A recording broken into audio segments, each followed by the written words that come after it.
Shalom, kita bersyukur pada Tuhan kembali bisa bersama-sama mendengarkan firman Tuhan. Kiranya Tuhan menyertai setiap kita untuk hidup benar di depan Tuhan. Tema kita pada hari ini adalah orang benar dipelihara Tuhan. Nas kita adalah Habakuk 1 ayat 2-4 yang berbunyi, "Berapa lama lagi Tuhan, aku berteriak tetapi tidak kau dengar, aku berseru kepadamu penjelasan tetapi tidak kau tolong.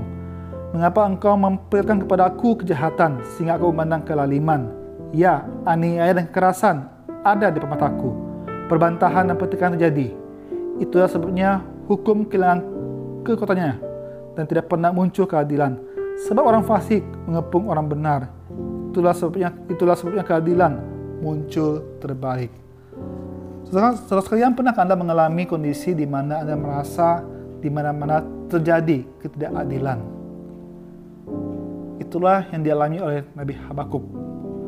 Selama dia hidup, dia melihat bangsa Yehuda menjadi bangsa yang harusnya beribadah dan setia kepada Tuhan. Tetapi waktu itu menjadi bangsa yang berubah setia. Mereka menyembah Allah lain dan bahkan mereka melakukan hal-hal keji yang membuat Tuhan murka. Dan Tuhan siap menghukum bangsa Yehuda karena setiap dosa yang diperbuatnya. Saudara sekalian, di tengah-tengah bangsa Yehuda yang berbuat jahat itu, masih ada orang-orang yang benar yang hidup di tengah-tengah bangsa yang jahat itu. Dan mereka mengalami penderitaan karena mereka hidup benar di depan Tuhan. Apa yang dialami oleh orang-orang benar ketika hidupnya di tengah bangsa yang keji itu? Firman Tuhan mencatat bahwa mereka melihat di mana-mana terjadi aniaya dan kejahatan. Mereka melihat di mana-mana terjadi kekerasan. Bahkan hukum yang harusnya ditegakkan justru malahan diputarbalikkan. Yang benar jadi salah dan salah jadi benar. Dan tentang kondisi itulah orang-orang yang hidup benar merasa ketidakadilan itu terjadi di mana-mana. Sekalian, mungkin kita pernah melihat ada orang yang berusaha keras, dia belajar setengah mati, dia berjuang sekuat tenaga untuk belajar yang terbaik. Dan waktu ujian, nilainya tetap kalah dibandingkan orang-orang yang nyontek. Atau sebaliknya, ada orang yang sudah berusaha keras untuk kemudian bekerja pagi, siang, malam dan tekun dengan rajin, namun tetap kalah dengan orang-orang yang suka mengambil jalan pintas. Sekarang itu yang dialami oleh Nabi Habakuk. Dia melihat di mana-mana terjadi ketidakadilan, dan bagi dia itu adalah sebuah tantangan untuk hidup benar di depan Tuhan. Tidak mudah hidup benar di depan Tuhan di tengah kondisi yang tidak ideal itu. Namun Nabi Habakuk tetap setia untuk mencari Tuhan. Bahkan Nabi Habakuk pun juga bergumul. Pada saat itu Tuhan hendak memakai bangsa Babel untuk menghukum bangsa Yehuda. Dan menurut data yang ada, bangsa Babel adalah bangsa yang lebih kejam dibandingkan bangsa lainnya. Bangsa Babel dianggap lebih berdosa dibandingkan dengan bangsa Yehuda. Dan Nabi Habakuk heran, kenapa Tuhan memakai bangsa yang lebih kejam, lebih berdosa untuk menghukum bangsa Yehuda?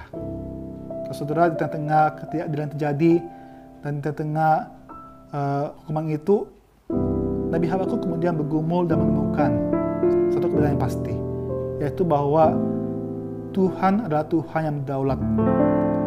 Tuhan berhak memakai siapapun juga untuk menghukum bangsa Yehuda.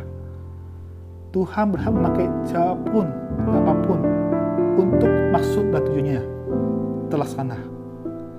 Dan Tuhan memakai bangsa Babel untuk menghukum bangsa Yehuda.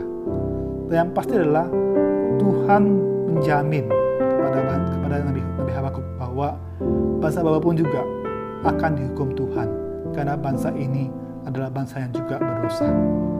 Saudara, Tuhan kita adalah Tuhan yang berdaulat. Tuhan kita adalah Tuhan yang adil. Dan itu yang kemudian Nabi Habakuk temukan, dan dia bersyukur pada Tuhan karena dia punya Tuhan yang adil, dia punya Tuhan yang berdaulat atas hidupnya. Dan dia percaya bahwa Tuhan akan terus memelihara hidupnya. Sekalian saya yakin dan percaya bahwa di tengah kehidupan kita yang mungkin di mana-mana terjadi ketidakadilan, Tuhan tetap berdaulat atas hidup kita. Tuhan tetap akan memelihara hidup kita. Tak kala bangsa Yehuda dibawa ke pembuangan, orang-orang benar hidupnya tetap dalam jaminan Tuhan. Dan Tuhan akan memelihara hidup mereka sampai mereka kemudian kembali bebas seperti orang bebas lainnya. Saudara, pada hari ini, apakah Anda akan tetap setia kepada Tuhan meskipun di tengah kondisi yang tidak ideal ini, meskipun di tengah kondisi yang di mana-mana terjadi ketidakadilan? Saya rindu bahwa kita kembali seperti Nabi Habakuk, kita belajar melihat apa rencana Tuhan di balik semua hidup kita. Kita kembali melihat bahwa Tuhan kita adalah Tuhan yang adil dan Tuhan yang akan memelihara hidup orang yang hidup benar dengan Tuhan. Amin. Kita berdoa. Tuhan, terima kasih buat anugerah-Mu Tuhan. Kami bersyukur padamu. Kembali Tuhan, kami ingat bahwa meskipun Tuhan kami temukan ada banyak sekali ketidakadilan Tuhan di diri Tuhan, tapi kami percaya Tuhan bahwa Tuhan yang kami sembah adalah Tuhan yang adil, yang melihat orang yang salah pasti akan dihukum dan orang yang hidupnya benar akan dipelihara Tuhan. Dan Tuhan, tolong kami semua Tuhan, supaya kami bisa setia untuk beribadah dan mencari Engkau Tuhan, supaya kami setia Tuhan untuk hidup benar depan Tuhan. Terima kasih Bapa, kami bersyukur buat semuanya Tuhan, biar Tuhan dapat dimuliakan dalam kehidupan kami Tuhan. Kami berserah padamu Tuhan, biar yang lemah Tuhan kuatkan, yang sakit Tuhan sembuhkan, dan biar Tuhan sedang bergumul, Tuhan temani kami semua Tuhan. Tuhan menemani, Tuhan menolong kami semua Tuhan untuk melihat jalan keluar dalam setiap pergumulan kami semua Tuhan. Kami bersyukur dalam nama Tuhan Yesus kami berdoa. Amin. Tuhan Yesus akan sertai setiap kita dan akan berkati setiap kita. Amin.